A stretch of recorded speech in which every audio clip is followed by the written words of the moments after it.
Nanao Nakajima, étudiant sans talent, doit faire face aux intimidateurs de sa classe lorsque deux nouveaux élèves arrivent, un garçon laconique nommé Kiya Onodra et une fille optimiste nommée Nana Hiraji qui a le talent de lire dans les pensées. Nana essaie de se lier d'amitié avec Nanao et le pousse même à se présenter comme président de classe. Nana Hiraji continue de suivre Nanao sur le campus et lui communique des informations sur son talent de télépathe.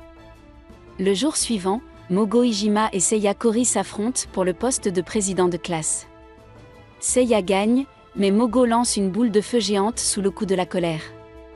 Nanao se lance dans l'action pour sauver Nana de la boule de feu et révèle son talent, le pouvoir d'annuler les autres talents. Après avoir gagné le titre de délégué de classe, Nana lui propose de tester son pouvoir sur elle, en lui tenant la main.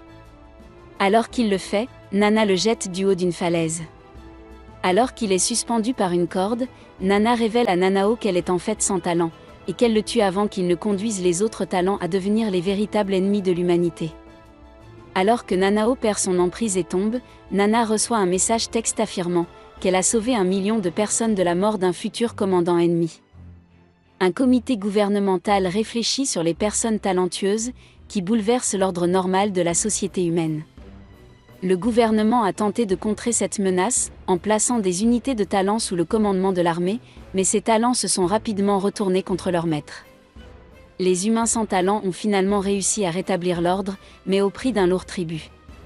Dans le présent, la classe remarque la disparition de Nanao tandis que Seiya gèle un lac entier.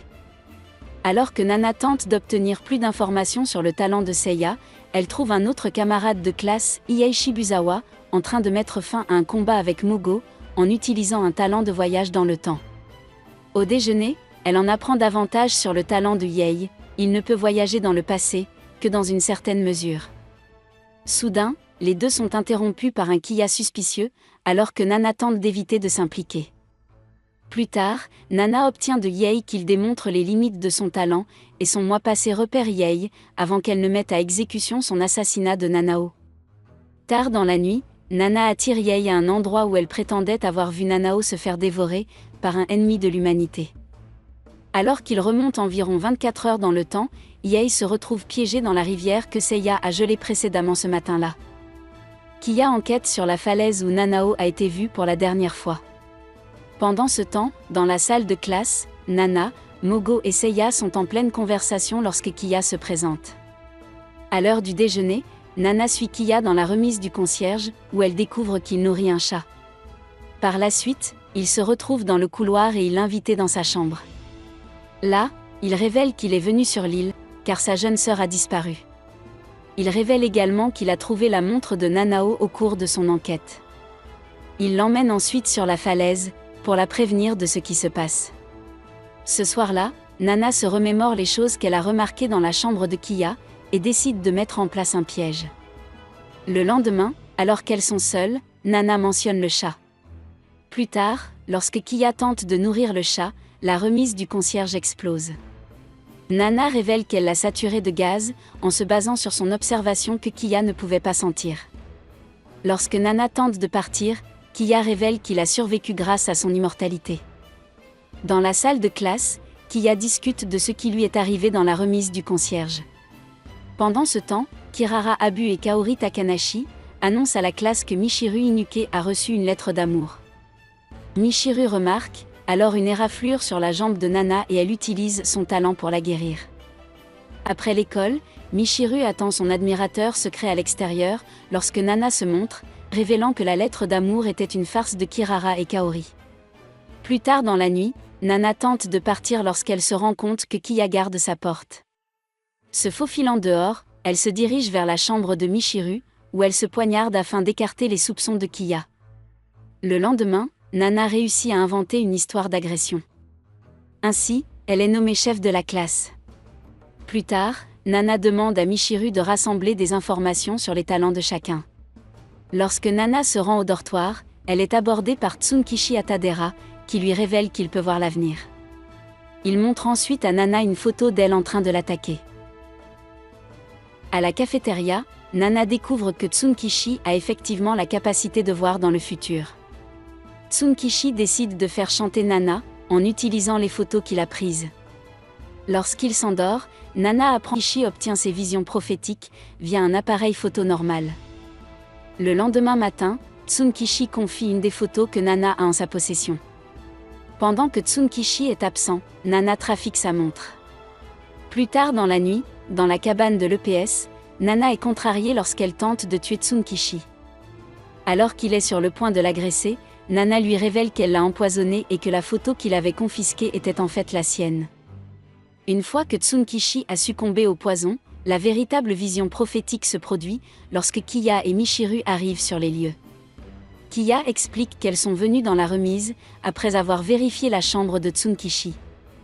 Lorsque Kiya lui montre la fausse photo, Nana en profite pour prétendre que Tsunkishi a pris des photos d'elle nue.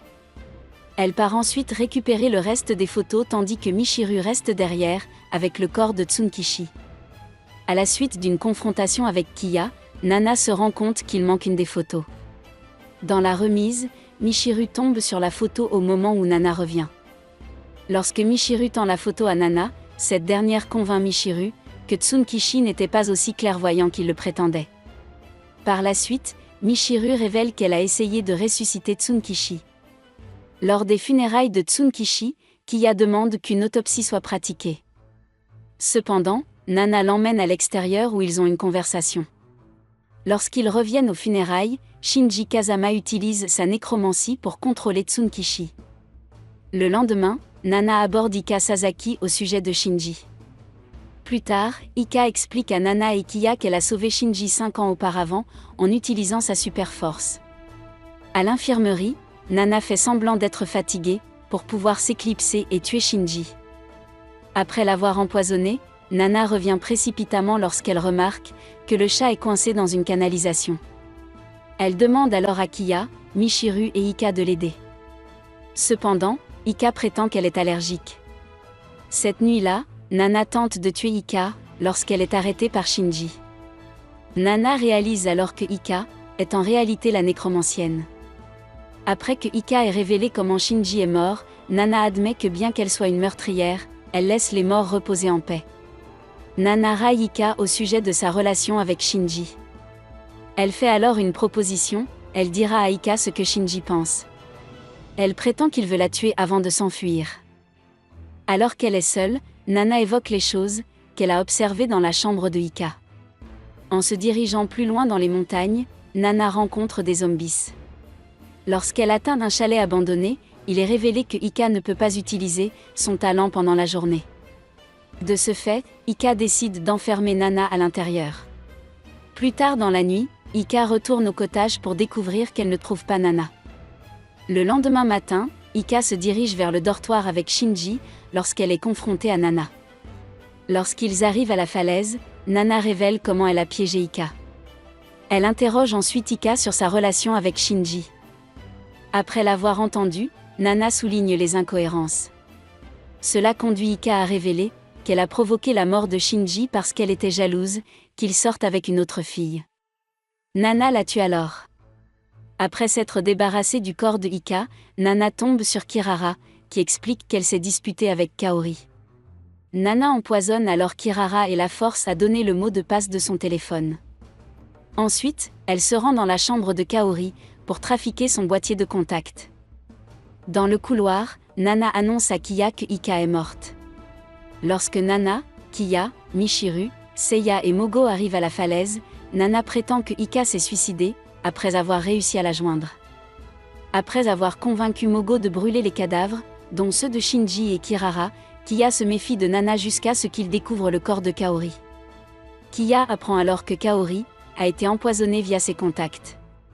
Plus tard dans la nuit, lorsque Nana, Kiya et Michiru retournent dans la chambre de Kaori, Nana réalise qu'elle a fait une erreur. Lorsque Michiru vérifie le téléphone de Kaori, Kiya devient convaincu que Nana est l'assassin. Il attend que certains de leurs camarades de classe arrivent pour expliquer comment Nana a tué Kaori. Il vérifie ensuite auprès de Nana si elle possède toujours le téléphone de Kirara. Au cours de sa recherche, Kiya découvre que Nana n'a pas le téléphone de Kirara, dans lequel elle révèle comment elle a pu s'en débarrasser, tout en se donnant un alibi par la même occasion. Nana affirme ensuite qu'elle peut entendre l'esprit de Kirara. Michiru surprend ensuite Nana, mais cette dernière parvient à la maîtriser. Le lendemain, Michiru harcèle Nana jusqu'à ce qu'elle accepte son cadeau. Ce faisant, Nana réussit à convaincre la classe, qu'elle lit dans leurs pensées, lorsqu'elle indique correctement ce que dit une note collée dans le dos de Michiru. Sur la falaise, un ancien élève du nom de Jin Tachibana confronte Nana, admettant qu'il a utilisé son talent pour se transformer en Michiru. L'emmenant dans une grotte, il révèle qu'ils se sont rencontrés auparavant, lorsqu'il était le chat nourri par Kiya. Il révèle également qu'une guerre civile a éclaté sur l'île, 5 ans auparavant. Par la suite, Nana semble avoir tué Jin en empoisonnant sa boisson. Au moment où elle s'apprête à contacter le comité, Nana se rend compte que Jin peut copier n'importe quelles apparences et talents. Nana se demande pourquoi Jin n'a pas utilisé son talent, pour découvrir lui-même l'identité du comité. Elle tente alors de s'échapper, mais elle est blessée, lorsque Jin se transforme en Mogo. Avant de s'évanouir, Nana explique sa situation familiale. Ensuite, Nana se réveille dans la chambre de Michiru, où elle explique à cette dernière qu'elle se sent responsable de la mort de ses parents. Lors des funérailles de Shinji, Ika et Kaori, Nana remarque le mauvais effet du talent de Michiru sur elle. Plus tard, alors que Nana est dans sa chambre, Jin se présente.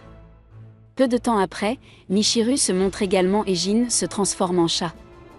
Lorsque Michiru s'enquiert de l'enfance de Nana, celle-ci révèle qu'elle était une fille typique qui aimait les jeux et les mangas, jusqu'à la nuit où ses parents ont été tués par un cambrioleur, alors qu'elle avait oublié de verrouiller sa fenêtre après avoir fait le mur. Cela amène Michiru à la réconforter. Le lendemain matin, Kiya demande à Nana de le suivre, où il lui montre un autre cadavre. Nana se rend vite compte qu'un autre meurtrier est en liberté. Kiya révèle que la victime était Rijiichi. Lorsqu'on lui demande où il se trouvait, Mogo déclare qu'il donnait un discours d'encouragement à ses sbires. Les hommes de main révèlent alors leur talent. Plus tard, la petite amie de Riji, FKO Sorano, fait une démonstration de son talent sur Kiya à l'extérieur. Peu après, le professeur principal arrive pour annoncer que les hauts responsables sont au téléphone grâce à Kiya. Nana et Michiru enquêtent sur la scène du crime lorsque Nana remarque que quelque chose ne va pas avec Michiru. Lorsqu'elle se retrouve plus tard à la cafétéria, Nana devient émotive après que Michiru lui ait demandé d'emménager avec elle et ses parents, après la remise des diplômes. Dans sa chambre, Nana reçoit un nouvel uniforme. Elle se rend alors compte que le flacon de poison a disparu. Lorsque Kiya se présente, leur professeur révèle que quelqu'un du quartier général va venir. Après que Kiya a demandé où elle se trouvait, FKO demande en larmes à Nana de l'aider à venger la mort de Riji. Nana se rend plus tard dans la chambre de Michiru, où elle tombe sur le journal intime de cette dernière. Après une conversation avec Jin, Nana entre dans la salle de bain où elle trouve Michiru inconsciente dans la baignoire. Après avoir réfléchi, Nana décide de sauver Michiru. Lorsque Nana approche son professeur, celui-ci lui suggère de demander de l'aide à Kiya, ce qu'elle fait. Plus tard, Kiya se présente alors que Nana s'occupe de Michiru. Cette nuit-là, Nana s'occupe toujours de Michiru lorsqu'FKO arrive, se demandant s'il y a eu de nouveaux développements dans l'affaire. Lorsque Michiru se réveille enfin, Nana et Michiru passent du temps ensemble. Le lendemain, Jin a une conversation avec l'assassin de Riji.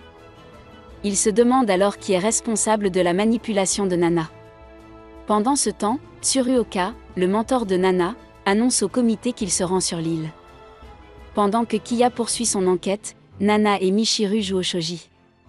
Au cours du jeu, Michiru révèle qu'elle a été victime d'intimidation en raison de son talent, jusqu'au jour où elle a guéri un chien. Ainsi, elle est devenue amie avec Hitomi Ozokawa, la propriétaire du chien. Cependant, alors qu'elle aidait dans un hôpital, Michiru s'est évanouie.